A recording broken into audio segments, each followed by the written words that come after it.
Capital privado. Normalmente, un emprendedor o empresario busca recursos porque no cuenta con estos para iniciar o crecer su negocio o proyecto. También se puede dar el caso de que sí cuente con los recursos, pero no quiere arriesgar. Por esta razón, busca fondos adicionales. Una buena alternativa para solucionar este inconveniente es el capital privado, también conocido como private capital, el cual se refiere al capital que los dueños o inversionistas aportan al proyecto o a una empresa con gran capacidad de crecimiento en una visión a largo plazo. Tiene el objetivo de incrementar significativamente el valor del negocio. Busca potencializar a aquellas empresas que tienen altas probabilidades de crecimiento. Esto implica un intercambio que consiste en ceder una parte de la propiedad de la empresa. Por ello, es ideal para quienes están dispuestos a compartir la propiedad y/o la administración de la misma. Desafortunadamente, en Latinoamérica es muy común que los dueños no accedan fácilmente a trabajar de este modo, pues quieren tener el control total de la administración. De no acceder a formar estas sociedades, puede que la empresa no crezca o lo haga muy lento. Es decir, un cambio de este tipo puede ser lo que la empresa realmente necesite para crecer y aprovechar las oportunidades del mercado. Entonces, la principal razón para ceder parte del control de la empresa es inyectar nuevo capital, no solo en cuanto a dinero, sino también en equipo de trabajo altamente competitivo para potencializarla y de este modo alcanzar los objetivos o hacer propias las oportunidades que se presenten en el mercado. Es decir, no siempre la persona fundadora, quien generó el plan de negocios o detectó la oportunidad en el mercado, tiene las competencias necesarias para manejar u optimizar cada una de las áreas de la empresa. Una vez teniendo estos recursos, ¿cómo se deben usar? El capital que aportan los inversionistas se puede usar incluso para que la empresa arranque o mejore sus recursos, por ejemplo, en compra de maquinaria, equipo, muebles, patentes, edificios y para pagar deudas o reestructurarlas. Esto muchas veces se traduce en ahorro de intereses y a su vez en mayores niveles de rentabilidad. También es común una combinación de usos, para activos fijos, circulantes o para activos diferidos. Por otro lado, es muy común que los inversionistas pidan una participación importante en la propiedad. Por ejemplo, con la cesión del 25, 40 o 50% de las acciones de la empresa para inyectar nuevos fondos. Aquí es donde el dueño entra en conflicto y piensa que está perdiendo su empresa. Sin embargo, es recomendable hacerlo, pues es mejor ser dueños de una parte pequeña de un 100% muy grande a ser el dueño del 100% de una empresa pequeña que realmente no va a crecer con tan pocos recursos. Pero, ¿qué se necesita para levantar capital? Prácticamente todos piden un plan de negocios, pues este documento contiene información específica de lo que es o será tu empresa, pues se detalla la planeación estratégica, objetivos, se especifica cómo pretendes alcanzarlos, también el modelo de negocios a seguir, entre otros aspectos. Esto es importante, pues tienes que explicarle a los posibles inversionistas la forma en que la empresa hará dinero.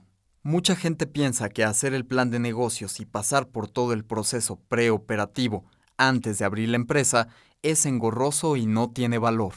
Y es incorrecto, pues sí lo tiene. Lo importante es dárselo de acuerdo a una realidad. Aunado a lo anterior, es importantísimo que cuentes con un pronóstico financiero, sustentado con información del mercado real. Si tu pronóstico financiero está hecho sin considerar aspectos claves del mercado y de la empresa, lo más probable es que tu estimado sea incorrecto y posiblemente prometerás un rendimiento exageradamente alto que la empresa no podrá cumplir. Este es uno de los primeros puntos que los inversionistas analizan, ya que ellos necesitan una justificación del cómo llegaron o concluyeron en esos números. Esto es trascendental, pues si le presentas esta proyección a los inversionistas a la hora de defender esas cifras, no podrás hacerlo y a consecuencia no ganarás la confianza necesaria para que los posibles socios inviertan. Es ahí donde la lógica y la metodología de proyectar gana importancia.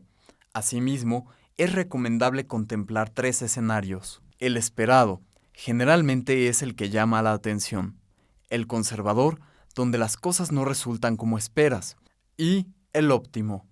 El propósito de estos es disminuir el riesgo de la empresa. Sin embargo, recuerda que al iniciar cualquier negocio siempre existe un riesgo, incluido el de pérdida.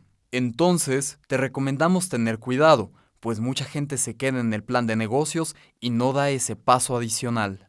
Para darlo, es necesario contar con un asesor legal que contemple los contratos legales y los certificados de acciones adecuadas. Aunque, antes de contratar un abogado, es fundamental que tengas en claro la propuesta que le harás a los inversionistas. Para esto, generalmente se trabaja con algo conocido como estructura accionaria, o sea, ¿qué es lo que le vas a ofrecer a los inversionistas?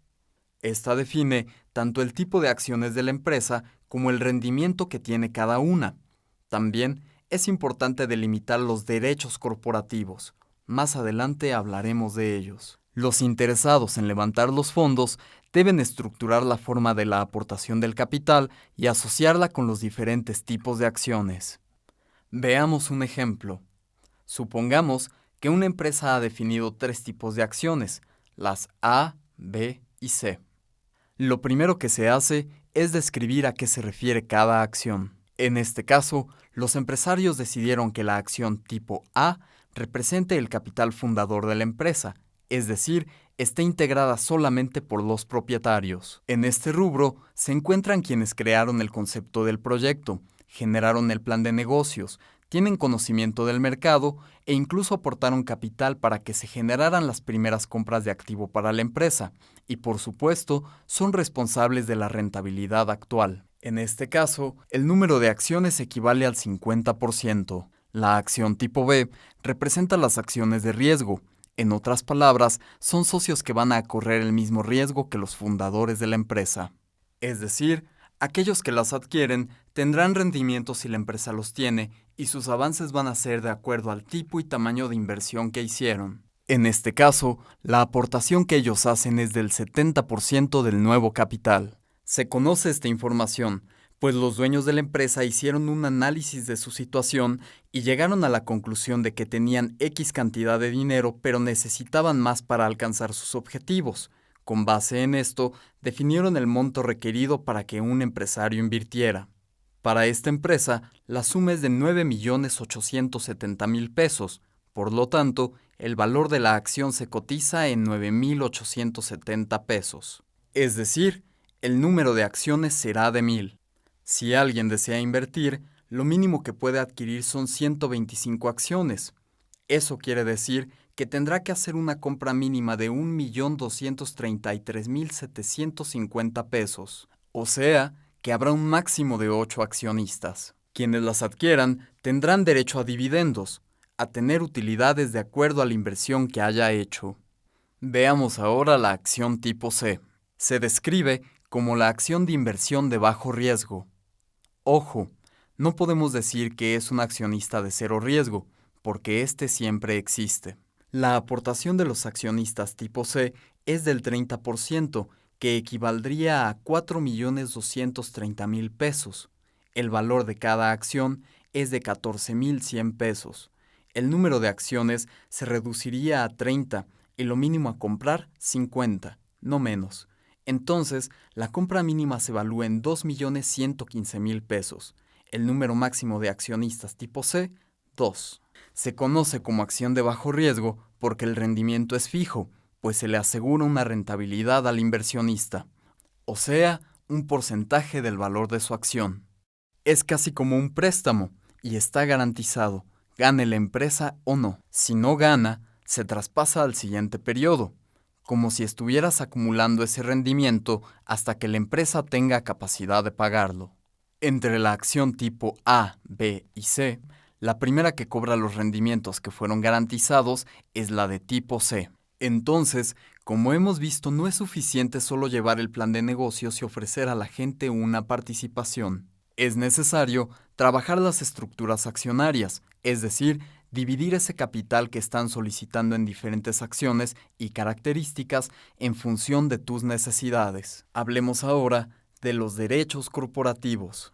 Estos tienen una importancia fundamental, pues se relacionan directamente con el rendimiento de la empresa, el tipo de acciones, riesgos y lo que cada accionista recibirá.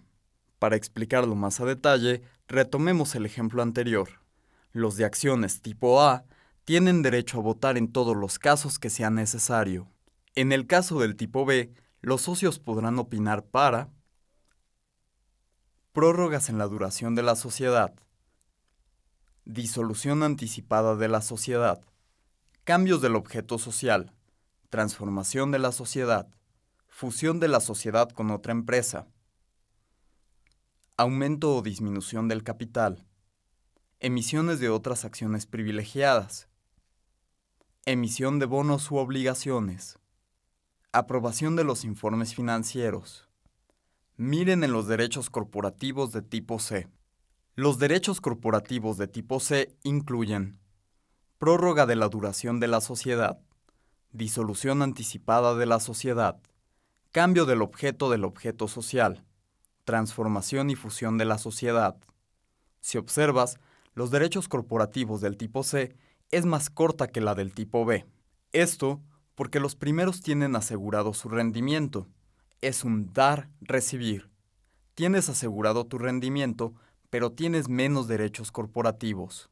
La tipo B tiene más injerencia porque básicamente está corriendo el mismo riesgo que el tipo A.